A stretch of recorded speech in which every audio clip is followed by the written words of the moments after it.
Get ready to be inspired by the great things happening in rural education. The Rural Scoop will bring you new ideas and innovative solutions.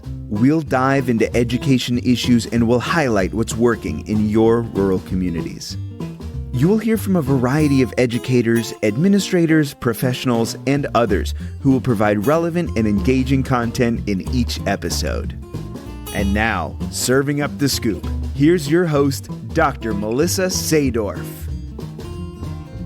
Well, today on the Rural Scoop, I'm sitting down with someone who's been steering a lot of national conversation about rural education in very practical ways, and that is my good friend, Dr. Devon Brenner.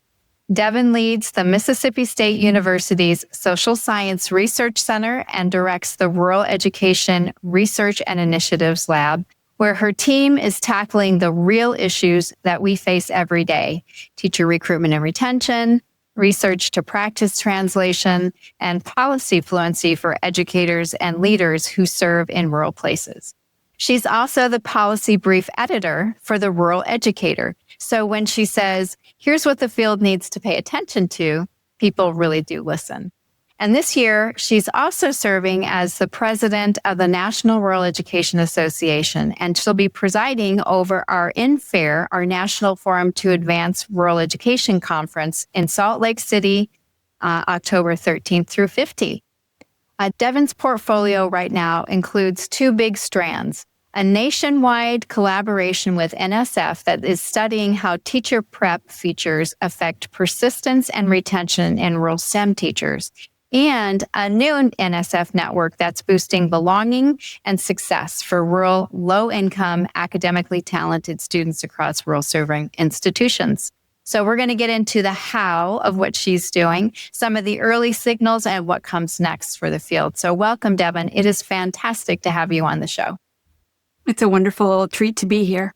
Thank you so much. So I'm going to just dive right into it because we don't have all that much time together, although we can always have another conversation. But I want to start with your NREA presidency, which is in its home stretch.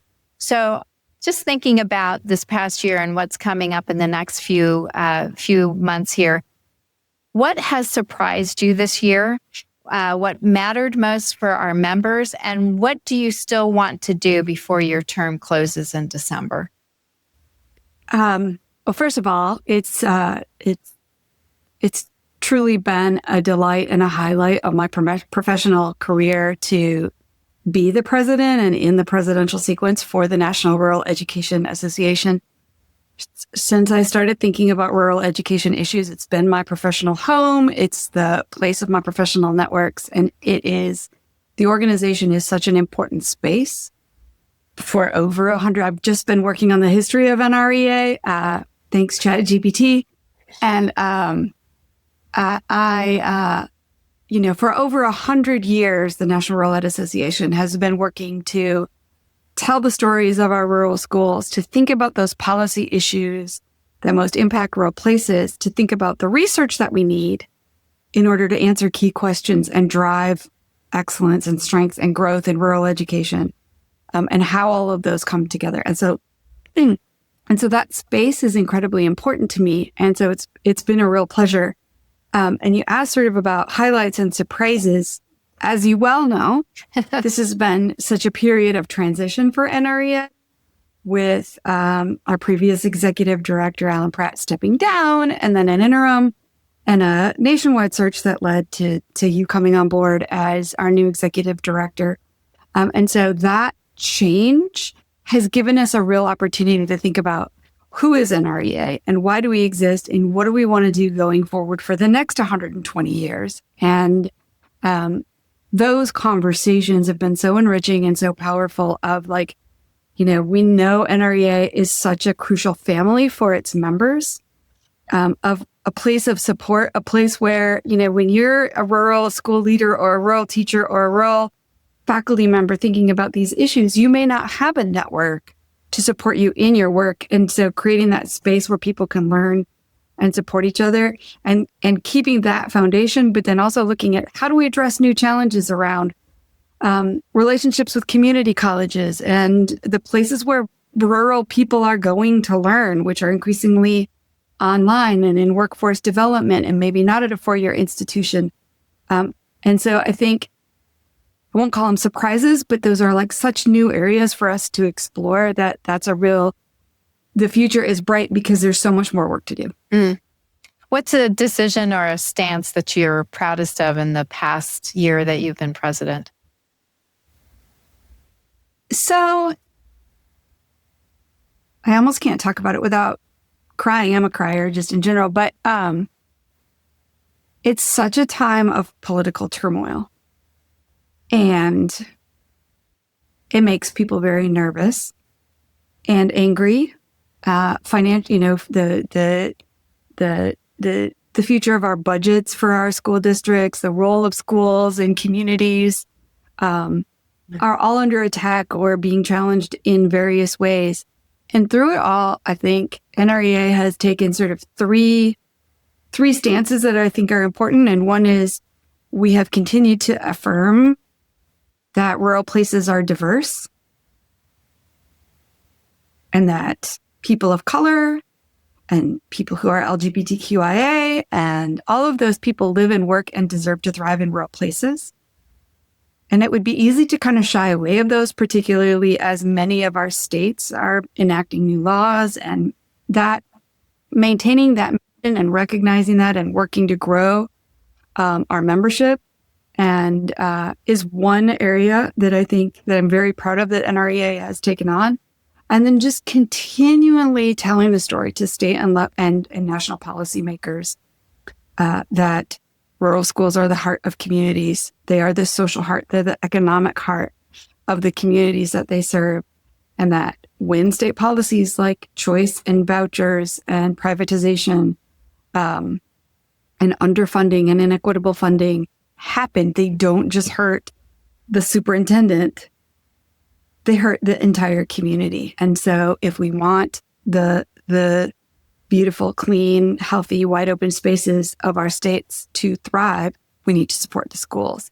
And to constantly say that, we've been saying it for over 100 years. It's a message we still need to unfortunately tell as our population becomes more and more urban as a country. And so those two things, yeah. Wonderful.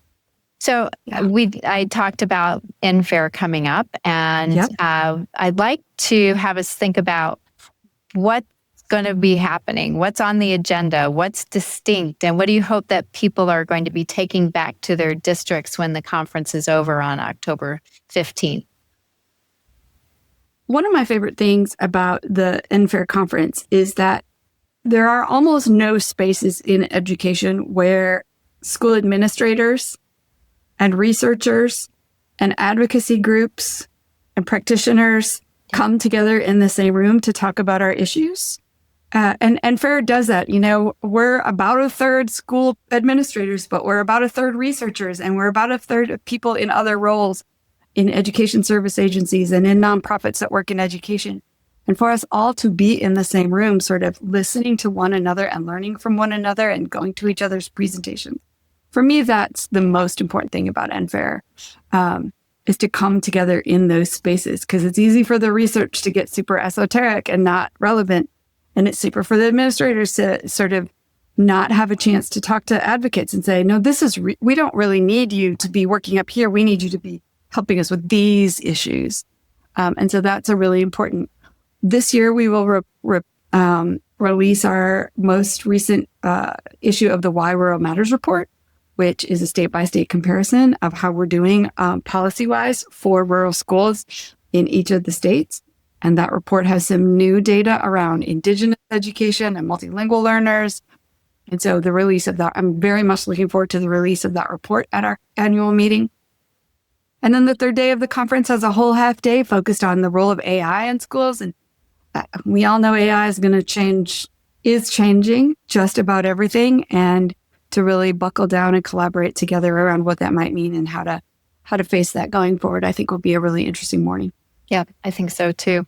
And so hopefully people that are listening are getting their plane tickets ready to go and purchasing those registrations. We get to be in Salt Lake. It's going to be a beautiful environment and a place I haven't been yet. So I'm really looking forward to it. Yeah, we are too.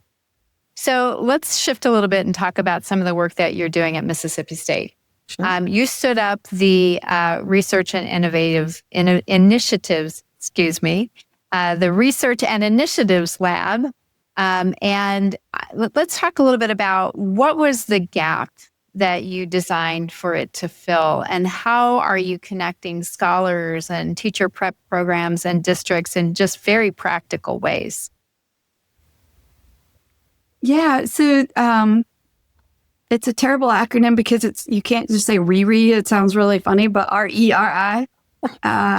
It's rural is a hard enough word to pronounce on its own. Went on and made it even harder. But the lab, the rural lab, we had a number of initiatives going on at Mississippi State, from the work with NREA, and MSU hosts the online journal. The university is the host of the online journal for NREA, The Rural Educator. We moved it there when we hosted it online, and it will live there until MSU is not involved anymore, which I don't see happening anytime soon.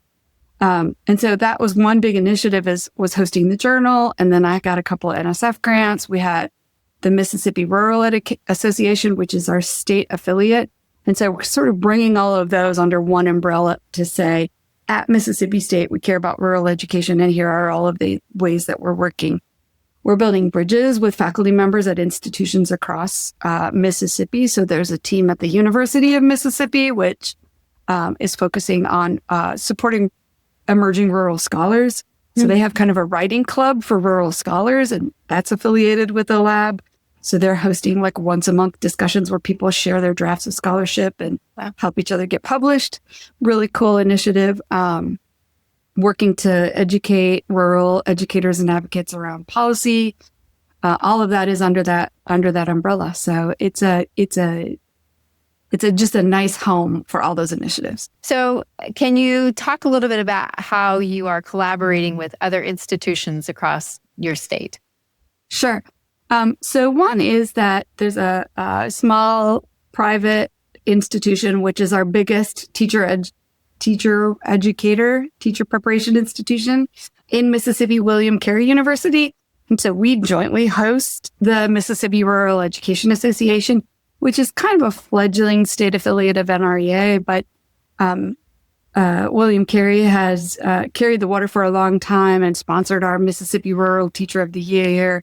Right. And they lead a rural leadership academy, a principal leadership academy that's increasingly thinking about what it means to be rural school leaders in Mississippi. All but like 14 of our 140 school districts are either rural or small town. So we're an incredibly rural state by a lot of measures. We don't have any urban areas over 250,000. And so rurality is very omnipresent here. People haven't necessarily started to think about what it means that we're rural. They just think of us as sort of Southern or Mississippian. And so we're really working together under our MSREA umbrella to connect school districts with the national resources and to start to think about, well, if you identify as rural, then you can learn from other states about how to address teacher shortages and retain teachers in rural places. And right. I know you have a conversation with AASA coming up around that. And, be a part of those national conversations to learn. We are just about to, our House of Representatives is really starting to make a lot of noise around school choice and vouchers for the upcoming legislative session. And we have so much to learn from states like Arizona, good and bad, about what those initiatives might mean for the well-being of your rural schools. And so if we don't learn from one another and from other states, I think that's to our detriment. So that's really some of the work that we're doing in the Rural Ed Association.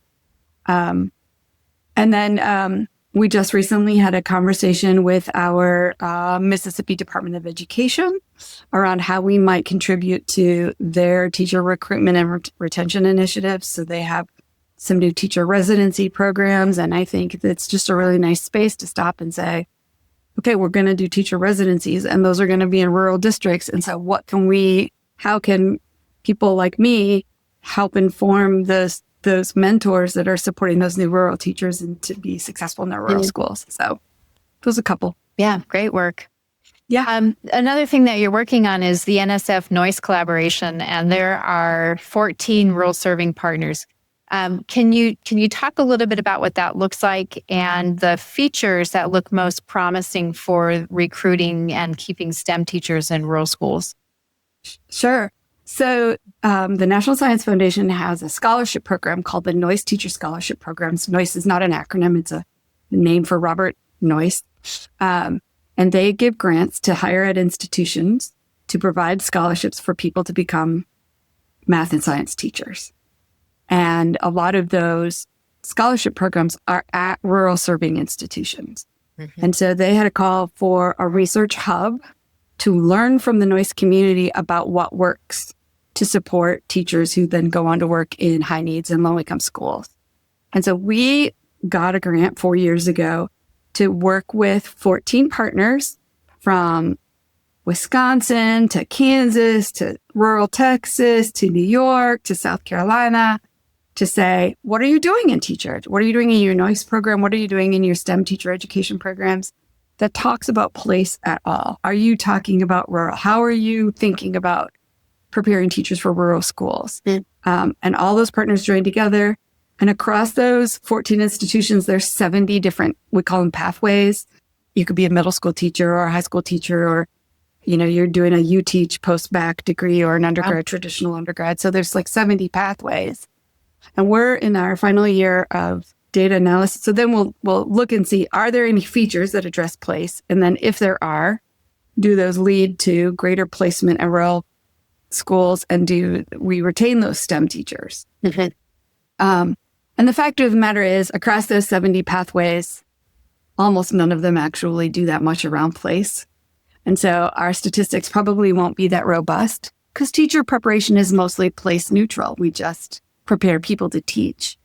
And we don't say, we're preparing you to teach in a rural school as often as I think we probably should. Mm-hmm. But what we're finding is there are some sort of shining examples of teacher prep programs that have a rural seminar where they really are focusing on how to do place-based education, how to become a member of a rural community, and not just sort of,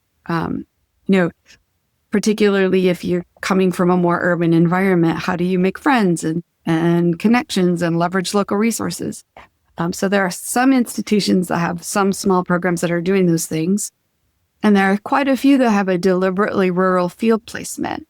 And that's the one that it really looks like it's, and others have shown this as well, that if we bring teachers to rural schools for student teaching or for their field of placement and help them be successful and supported while they're there, they often will stay. They will often choose to teach in a school like that. And so the rural field placement definitely seems to be one feature that is associated with that. So that's fantastic. So if I was a small EPP, that might be the change that I choose to make, is to have some exposure for those students to a rural place. Are there any others that are coming to the top as far as like early persistence or retention signals that you're seeing might be helpful for an EPP? Obviously, I think teaching is a profession where it's got teaching and nursing maybe have the highest rates of people tend to go back to wherever they're from when they're done with their program. Right.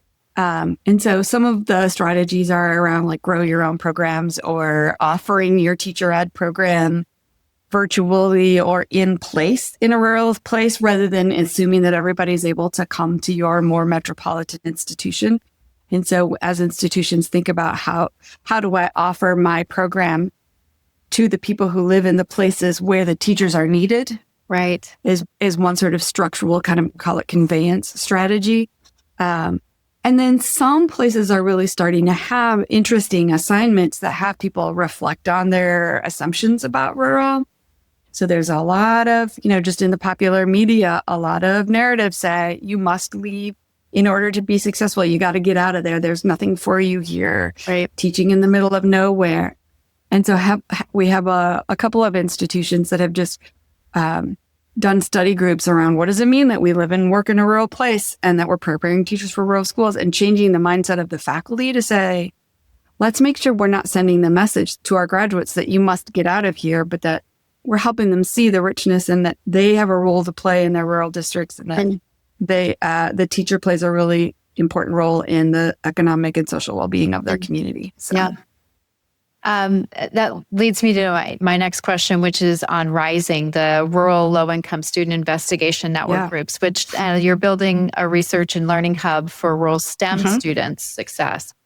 And part of what you're talking about is belonging, the belonging in your rural community, and the capacity to come back. Even if you leave, you can boomerang back. So especially for Rising, how are you measuring belonging, and what of those interventions that you're putting in place in these programs? What looks scalable that somebody else could take and maybe scale? So we're so Rising is, again, like you said, funded by the National Science Foundation. Again, NSF has a huge scholarship program called STEM, which is scholarships in STEM, and those grants go to institutions of higher learning to support people to become a mathematician or a scientist. And so they go to biology programs in rural Northern California, or to the chemistry program in North Carolina. And so we've created a research hub to say, okay, so you're a rural serving institution and you have an STEM grant to provide scholarships. What are you doing to support rural students, and is it working? And how can we help you evaluate if and how it's working in order to develop lessons learned for the rest of the community? To answer that question that you just asked me. And we just finished our first year of this grant of building our network. We're working with 36, I think across the network, we have 42 institutions that we're working with. And they will be doing the research and defining belonging as it is defined in their grant. Well, one of the first things so we're still kind of figuring all of that out. But we have defined belonging in three ways in terms of how do institutions use their STEM money to foster belonging in a lot of them work on belonging in STEM. So helping people develop an identity as a scientist or mathematician, and even consider math and science as a career. So a lot of the STEMs go back and work with high schools to introduce STEM majors and careers, and start at the beginning. In a lot of rural communities, people might not know the STEM careers that might be available to them. If they are in a school that only has one science teacher teaching all the subjects, they might not have as much access to advanced coursework and those kinds of things. And so, providing role models and all of that. So a lot of the programs are working on that one. That's a pretty well-defined concept. And in it, a lot of programs, whether they're in urban environments or rural or wherever, work on fostering belonging in STEM. But we think belonging also matters for belonging in higher ed. So a lot of times higher ed programs are offered in more urban environments. So Ty McNamee, Janae Willis, Darius Means, these are folks that do research on what works for rural students in higher ed. And one of the things is that rural students often stay very rooted in their home communities. Sometimes they commute every weekend, so they don't really put down roots. They may have a very independent personality that comes with the rural, often rural folks are very self-reliant.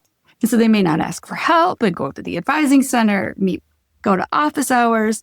Or if they've come to, I think Mara Teakin works on this, but if they've come to an elite institution, they may not feel a sense of belonging with their classmates in college. And so one thing that some of the STEMs are working on is helping people feel a sense of belonging in higher education, that they belong at this institution and that this institution meets their need.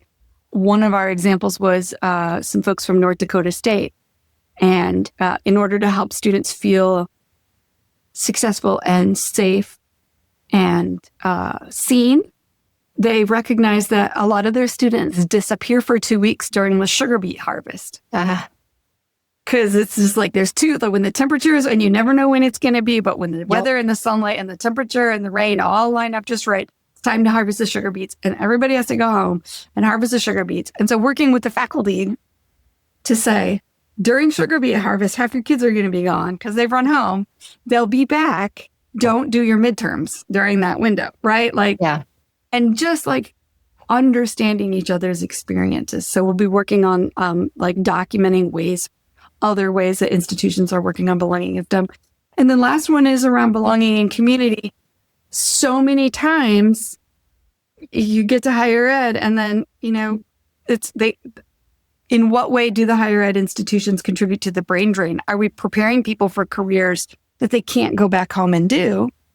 Or are we working with local industries and local partners to identify opportunities that let people stay at home and feel like that's a valuable, valid choice to go back and work in forestry and ecology or agriculture, or I want to be a scientist, but that doesn't mean I need to move to Boston in order to do that. But can I follow my love of science and still contribute to my home community? And how do we build those connections between higher ed institutions and local places that foster? Because so many rural careers do involve STEM knowledge. Mm-hmm. So it's mutually reinforcing. So we'll be looking at how places are working with their local communities to build those bridges. How are you working, or are you working with community colleges, and how do they fit into that model?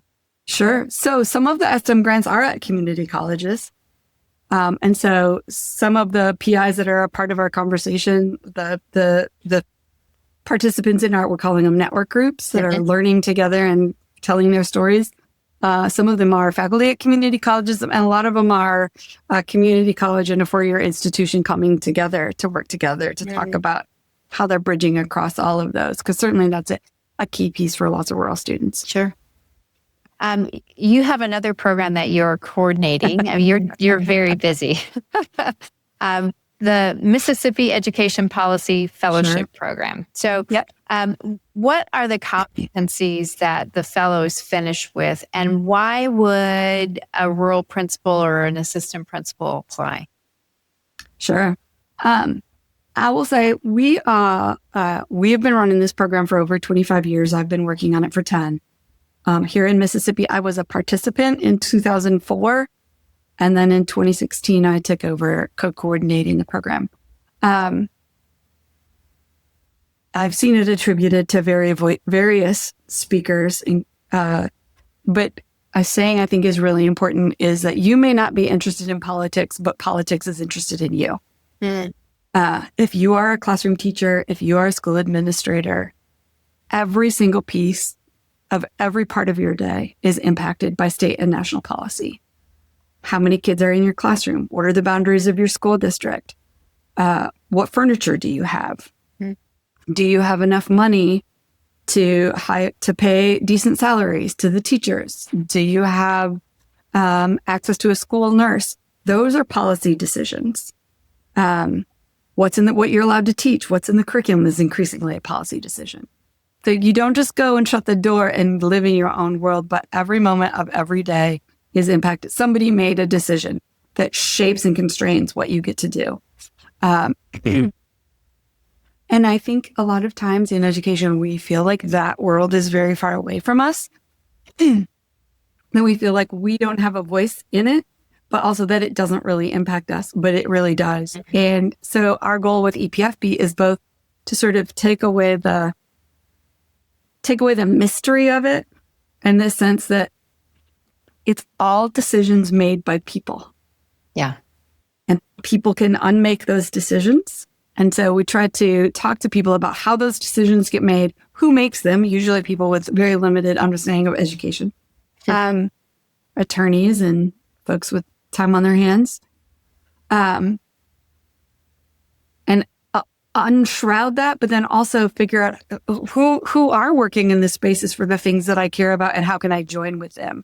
And so those are two really big pieces. So an individual assistant principal may not be able to make a big difference, but if they know that these 3 state organizations and this national organization is working in this space and they can join with them and bring multiple voices to bear, maybe it'll make a difference. It's still an upward battle, but we know for sure it won't happen if we don't understand how it happens and get engaged. Right. So that's the goal of EPFB. There's a capstone. So what's the expectation for the fellows as they complete? Sure. What we have them do is come in with a policy interest and then try to study that one thing throughout the year and then end with making a recommendation. And we invite local policymakers and other leaders to come and hear what they hear their pitches. And we make them do a 3-minute pitch because that's often how, you have to be able to be really concise about this is what I think should happen and why. Yeah. And often, particularly because we have a lot of higher ed folks do it, we're not very good at being concise or plain. So that's one of the big goals. But a lot of times folks will come in and they'll be like, I really want to work on teacher licensure because I think teacher licensure is too complicated. So I'm going to go to DC and talk to my senator. And then we'll have to help. Like one of the big lessons is just who controls the policy you think is important. Yeah. Because those are state level decisions and the federal government really has very little to do with what counts for teacher licensure. Right. Amanda Tullis, she was the co-coordinator for a very long time. She's a colleague of mine. And when she did the EPFP program, she was super upset about the length of the school day. That like kids get on the bus at 5:15 in the morning and they spend an hour on the bus and then the school day is really long and then they have a long bus ride. Particularly during COVID, it seemed to get even longer. And so she wanted to go to the state level and change that policy. And then she realized that this was all a local decision. That the administrators in the school board, every time they did a new school improvement plan, they'd add 20 minutes to the school day. And all of a sudden, teachers have to be there till it's dark out. And so she was like, oh, okay, this is something we can change because that's our decision. And understanding who made the decision and how to undo it or make a better one is it's hard to learn. Yeah. And practice. The more you do it, the more comfortable you get at it. So I want you to put on your rural educator policy brief editor hat. Sure.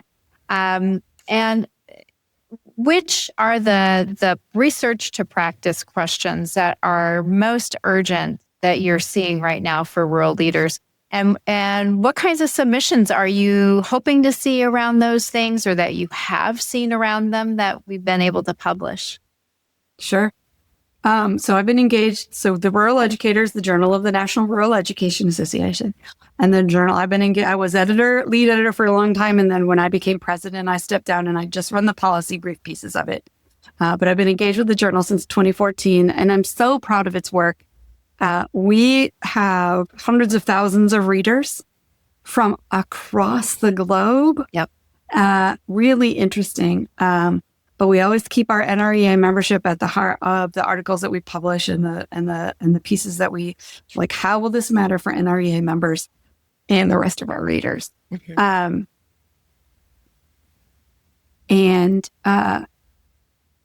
You asked about research to practice and sort of what. Yeah. What are the questions that are urgent right now? Yeah. That you're seeing? I think always teacher recruitment and retention is huge. And what are people doing to support rural teachers and to build our teaching workforce? I think increasingly how to sort of I think the school community connections, I would love to see more pieces around how schools partner with their local communities to meet the needs of their local communities, to bring in local resources, and do place-based education. We don't get a ton of submissions around rural math education or STEM education as many as it seems like we might, or at least we didn't, 2 years ago when I was still in the editor role. We have been publishing some really interesting special issues around Indigenous education, multilingual learners. We have one coming out any day now about caring in the rural classroom. I think that's a particularly timely special issue. And then the policy briefs, we really try to provide a very brief, short, plain language synopsis of a policy issue or resource for people who are talking to their legislators around that could be useful to them. And so, if there's big issues in people's states stories that they want to tell, successes that they've had, ways of engaging that seem to have made a difference, those would be amazing to feature in the policy briefs. Are there any topics that you're actively soliciting right now?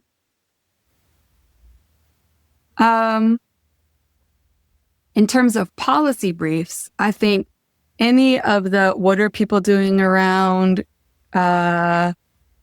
things happening at the federal level, or how are rural schools responding to / challenged by / succeeding in the face of DEI bans or those kinds of changes at the state level.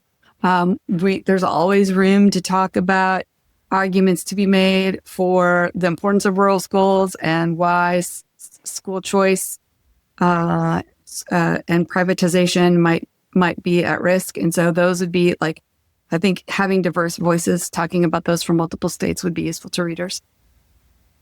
You've also done some writing, and it's in a second run, if I'm not mistaken. You've co-authored Teaching in Rural Places, which is a phenomenal read. For those of you that have not gotten that book, I highly, highly recommend it, whether you are planning on teaching in a rural district or place, or you have been teaching in a rural place. It is very, very well done. Can you talk a little bit about the ideas that teacher prep programs might still miss in their preparation of teachers? And we touched on it a little bit earlier, but if there's anything else that you want to rise to the surface, and what you would change tomorrow in field experiences to correct it. Oh, interesting. So the book is called Teaching in Rural Places, Thriving in Classroom, Schools, and Communities. And it's used as a textbook in rural teacher education and as a book for new teacher induction and mentoring. So there's a number of districts that are sharing it with new teachers to help them think about, what can I do to be successful here in my rural district? We're real proud of it. It was fun to write, and we got to update it and add. It didn't have any AI content because it came out in 2020, right? So it's updated and with new data and things like that. The new edition should come out early next year. One of the things, it's the unique roles of being a rural educator is really one of the things that the book sort of takes on that often are not addressed in teacher preparation. So what does it mean to live in a small community and maybe feel like you're living in a fishbowl and everybody knows what you're doing? And how do we prepare teachers before they get into that role, before they go student teach, to think about not just student privacy, but what your t-shirt says, everybody will see it, and thinking about how you present yourself where there's a lack of anonymity, and not necessarily censoring yourself, but being deliberate about how you present yourself. Or how do you make friends? And I think Jesse Longhurst and Karen Epley maybe worked on this, but if you arrive in a small rural community and you're single, that can be a real challenge if there's not a very big dating pool. And so how do you put down roots and make friends and have a life outside of your school that makes you really love and care about the place that you're in, and contribute to it? And so little things like that. And a lot of it is just where in your teacher prep program, were you in a foundations class or in a classroom management class or in your diversity and equity class? Because now you're going to have to call it something else anyway. So where are you thinking about all of the unique roles beyond just delivering content? Right. And then also, how do you leverage your local resources to bring those in? And so if we're doing a unit on rivers, we could be studying the Amazon River or the Nile River, or we could be studying the river in our own community and using that as a springboard to these global issues around the water cycle and river ecology and things like that in our science classes. But we have a river or a creek right in our community. And so when we study it, we say this place that where we live is worth studying and is a bridge to these larger global issues and our state standards and those kinds of things. And that flipping the content to really start with what's local and how do we connect it to global and national is really important, I think, for helping people feel rooted in their place and valued and connected and strengthening our rural communities. Yeah. Well, it is well worth the read. So I highly encourage, if you haven't read it, make sure you grab a copy. After December, there is life after the NREA presidency. So what's next on your research and advocacy docket? Where are you going to be pushing the field in 2026? Well, obviously, so we're still wrapping up the 2 NSF grants that we've got. The National Science Foundation has really been, they partnered with the National Academies of Science, Engineering, and Mathematics recently to release a report on the state of K-12 education and the rural STEM workforce. That report, I think, is really interesting. Those sort of STEMish priorities don't go away. And so I'm sure I will continue working in those places. I will no longer have the title of president, but I will have the title of immediate past president. And there's a lot of work to do on the NREA policies and also just continuing to grow and support the organization. So not going anywhere with NREA. And then, of course, as we head into 2026, I think the federal and state policy work is just going to continue to grow and be important as we head into midterm elections and continuing really navigating complicated waters and whatever happens with the new budget, all of that work to tell the stories of rural schools doesn't end. So yeah, I'm looking forward to continuing those conversations. Yeah, well said. So one of the things I always ask my guests is, what do you believe is the rural advantage? Mm-hmm. The rural advantage. I could take this answer in so many directions because, of course, there's just the opportunity to see the sky and the trees and touch the earth and to be a part of this larger connection. But really, I think the rural advantage is the people and the community, the places where you can be connected to and get to know people from all walks of life who are in all kinds of economic positions and places of work, and who may have a different political or religious or cultural background than you, but you still are interacting. You're running into each other at the grocery store, and you're sharing a need for clean water and strong schools, and that ability to sort of be in a place and connected to people who have roots where you have roots, I think and to welcome new people to also join you in your small community. That's one of the rural advantages. I love that answer. Well, Devin, I want to thank you for your steady leadership that you've brought to NREA this year and for the practical, evidence-driven work that you're leading at Mississippi State. And I'm really glad that you took the time to share both the wins and the work still ahead. Thank you so much. It's been a joy. Well, friends, here is your nudge. If you're a rural principal or a superintendent, pick one Monday morning move for your rural teachers. Pick a new teacher with a community member and make sure that you're pairing them together.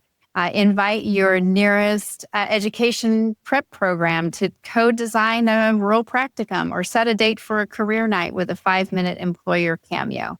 And if you're in higher ed, count how many field placements are truly rural and commit to 1 semester-long rural residency. Build in a near-peer network for first-gen students. There's a lot of things that you can do to make sure that we are investing in really research to practice partnerships that put rural schools at the center. And for everyone, I hope you bring your team to NFARE. Join me and Devin there. Arrive with a story and leave with a plan and hopefully some new friends.